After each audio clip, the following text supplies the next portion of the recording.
Hi everyone, in this video I'm going to share with you how to create this organizational chart in Microsoft Word. In this activity, you will learn how to insert shapes, word art, stacking graphics, page orientation, and margins, and how to customize. So to create this organizational chart, we are going to create, you click File, you click New, and then select or click Blank Document. Okay, so the settings for the page orientation is landscape. To set the page orientation and page size, you click layout, then click here, page setup dialog box launcher, click this one, and then set your paper on the margins tab to 0.5. All margins, set it to 0.5, top, bottom, left, and right. Okay, then select the orientation, landscape, and then click the paper tab to change it to long band paper. So this is short, 11 by 8.5. This time you change 11 to 13, the width, since it is landscape. So meaning the width is greater than the height. Okay, click OK.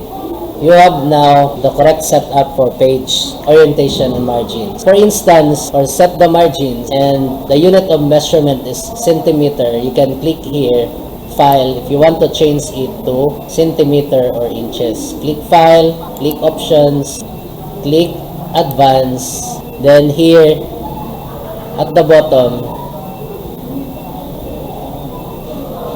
here you can change to centimeter or inches. So in our activity, change this one to inches.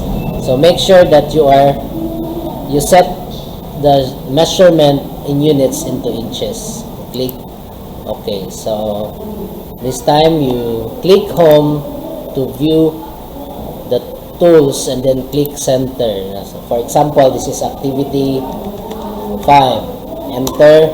I have already discussed how to insert word art. So this time, let us now start creating the text box or insert shapes. So first, go back here. So first you select insert, shapes, then text box. Then draw the box by holding down your left mouse button, position here, draw the box, and then you can see here at the right corner upper of your screen, you can see the size of your text box. So here you change it to the vertical size is 0.75. Make sure you have the correct dimension. Then the horizontal is 2.3 in size, inches. Then you click enter. Okay, so this is the first size of the box. You can move by simply pointing anywhere at the boundary here. You make sure that the mouse pointer looks like a four-headed arrow, and that's an indicator that you can move by holding down your left mouse button and drag it where you want to put the text box. Okay, here for instance. Next, you can customize the box by simply clicking the shape. Since this is a shape, click here, make sure that the format is active, shapes. Then you can change the color actually by selecting the color, or if you want to change to a gradient fill, you can click here, or texture, you can select here for texture. You can also select for gradient. So for instance, gradient and more gradient.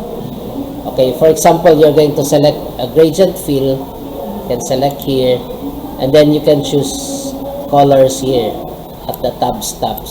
For instance, you want to change the color of this tabs tab, you click and then you choose here color, and then for instance you choose yellow.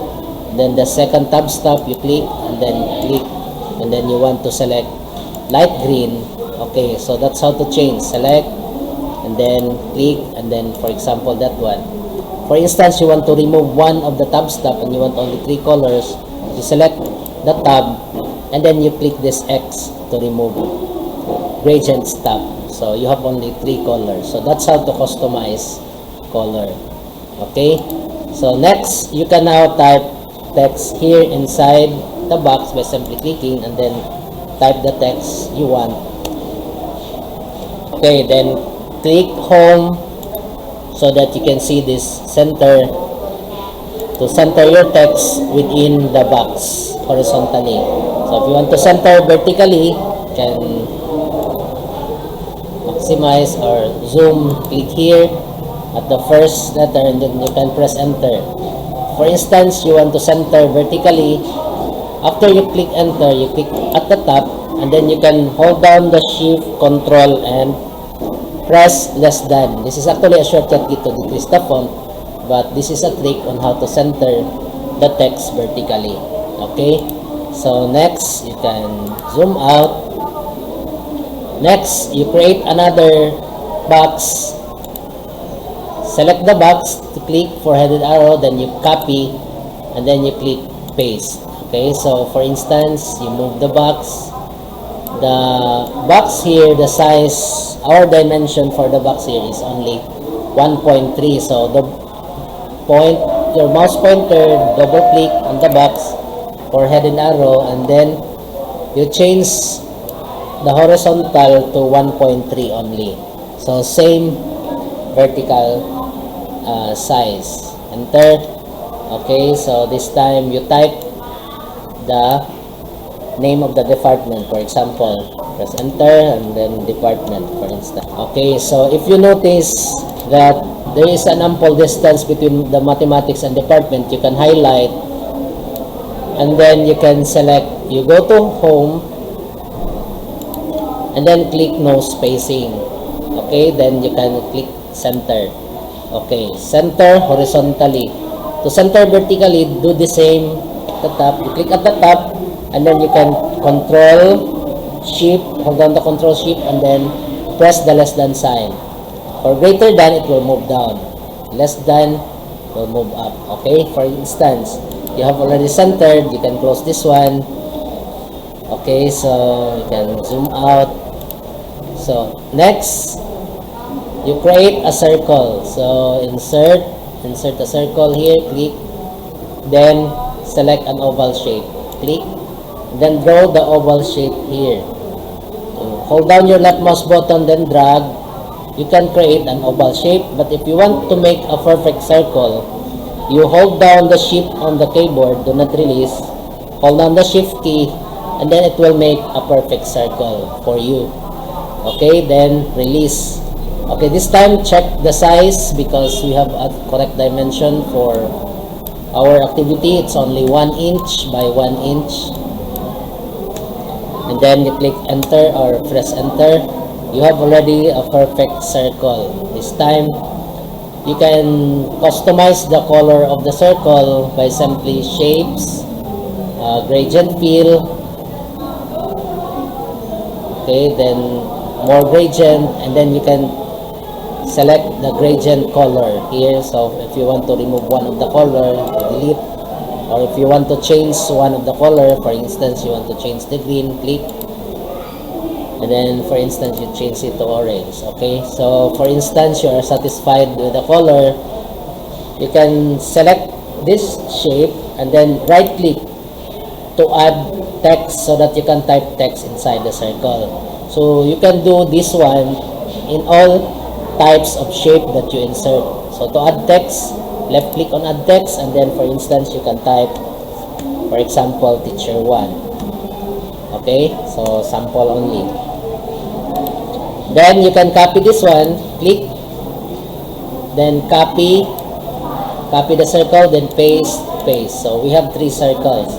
You can move one of the circle here, only one, and then this time you can hold down the shift key and then click another circle, click another circle to select and click this one. Okay, so you can now arrange this, let the computer arrange this for you, or Microsoft Word. Click format and then go to align, and then you can align this one center. Okay, so it's aligned already center. Next, you click align, and then you can distribute this one vertically. Okay, distribute vertically so that you can have the same a spacing between each shape. So okay, so you have already align each shape. You can move this one since it's group. Okay, so for instance here, okay, so for instance you put a line, you can insert line shapes, then click the line, then draw the line here. For instance, hold down your left mouse button, then drag the line down. Okay, for instance, that one. You can hold down the shift key to make a straight line. For instance, you move the mouse here and you press the shift key on the keyboard, it will make a straight line or 90 degrees line for you.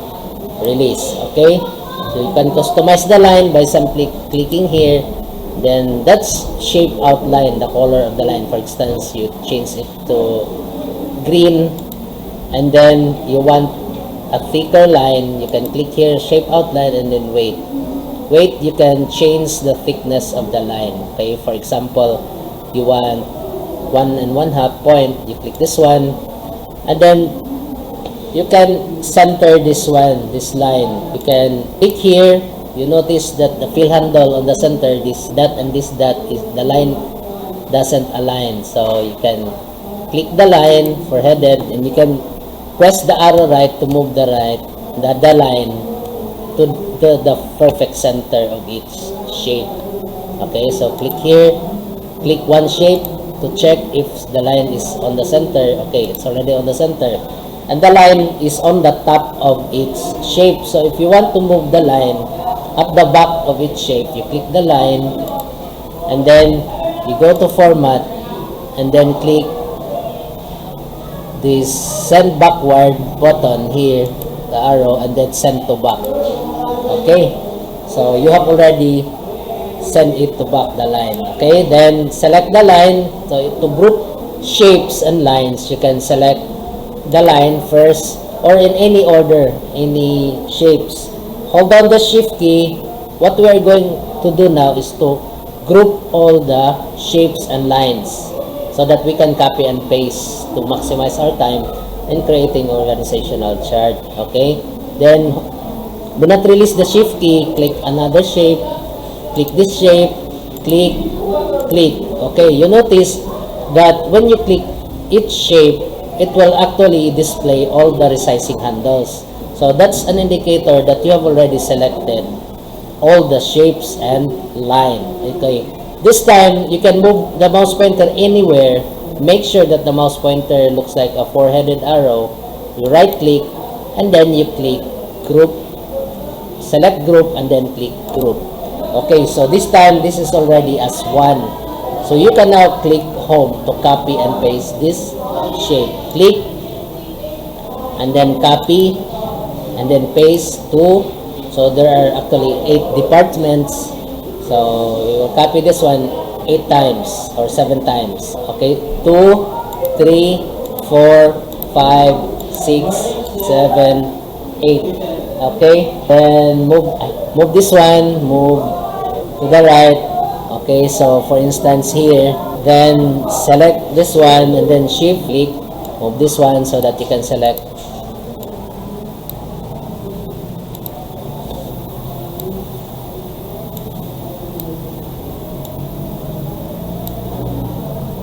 Okay, so you notice that this is not arranged. So you can click anywhere, then select one in any order, hold down the shift, select, click, select all the group. Okay, once it is already selected, you can arrange this time. You can arrange this one. So you click format, you click align, and then you can align this one middle. Okay, align middle.